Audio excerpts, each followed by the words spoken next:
यदि आप चाहते हैं सभी आपसे प्रेम करें तो प्रेम की शुरुआत पहले आपको करनी होगी, क्योंकि प्रकृति का यह नियम है, जो बोया है वही निकलेगा। नमस्कार दोस्तों, मेरा नाम है शिव कुमार और आप सुन रहे हैं हिंदी कहानी 2.2 वंश की रक्षा। दोस्तों, आज हम कहानी शुरू करने के पहले हम आपको बता देते हैं अपनी परिस्थितियों के बारे में। दोस्तों, हमें परिस्थितियां ही ऐसे आ गई थी जिससे हम 1 से 2 सप्ताह कहानी आप तक नहीं पहुंचा पा रहे थे। अब से हम लगातार आप तक कहानी पहुंचाते रहेंगे, इसलिए हमारे चैनल को सब्सक्राइब करें और बेल आइकन को दबाएं और लाइक करें और अपने दोस्तों में शेयर भी करें। चलिए कहानी की शुरुआत करते हैं। वंश की रक्षा। किसी पर्वत प्रदेश में मंदबिस नाम का एक वृक्ष सर्प रहा करता था। एक दिन वह विचार करने लगा कि ऐसा क्या उपाय हो सकता है जिससे बिना परिश्रम किए ही उसकी आजीविका चलती रहे। उसके मन में तब एक विचार आया।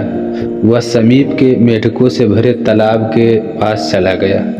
वहां पहुंचकर वह बड़ी बेचैनी से इधर उधर घूमने लगा।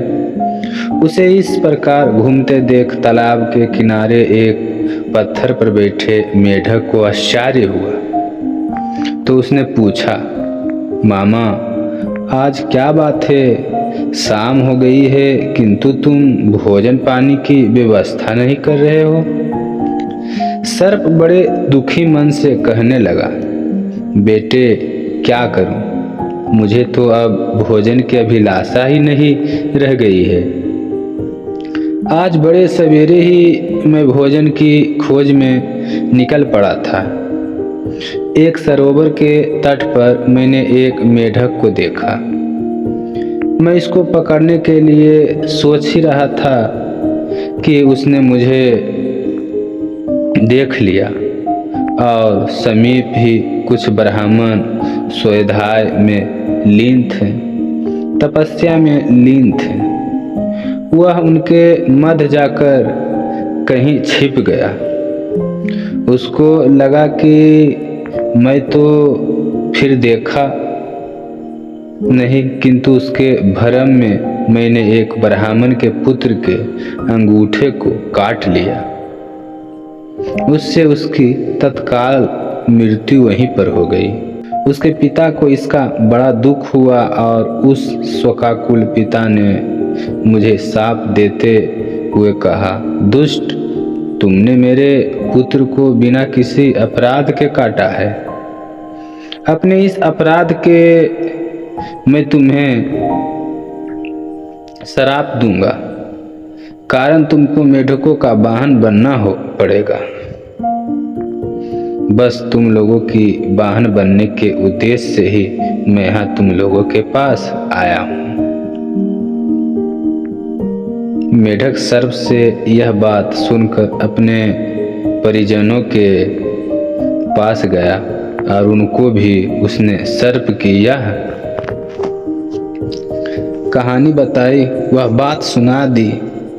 इस प्रकार से दूसरे और तीसरे कानों में जाती गई, बात फैलती गई। यह बात सब मेढकों तक पहुंच गई। उनके राजा जलपाद को भी इसका समाचार मिला। उसको यह सुनकर बड़ा ही आश्चर्य हुआ। सबसे पहले उसने वही सर्प के पास जाकर उसके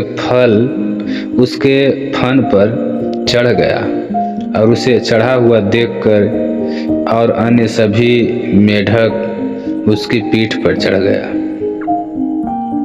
सर्प ने किसी को कुछ नहीं कहा। मंदबिस ने उन्हें भांति भांति के करतब दिखाए। सर्प की कोमल त्वचा के समीप जाकर एकदम स्पर्श को पाकर जलपाद तो बहुत ही प्रसन्न हुआ। इस प्रकार एक दिन निकल गया। दूसरे दिन जब वहाँ उनके बैठा कर चला तो उससे चला नहीं गया। उसको देखकर जलपाद ने पूछा, क्या बात है, आज आप चल नहीं पा रहे हो? हाँ, मैं आज भूखा हूँ, इसलिए चलने में मैं कठिनाई हो रही है। जलपाद बोला, ऐसी क्या बात है? आप साधारण कोटि के छोटे मोटे मेढकों को खा लिया कीजिए। इस प्रकार वह सर्प नृत्य करते बिना किसी परिश्रम के अपना भोजन पा गया। किंतु वह जलपाद यह भी नहीं समझ पाया कि अपने सुख के लिए वह अपने वंश का नाश करने का भागी बन रहा है।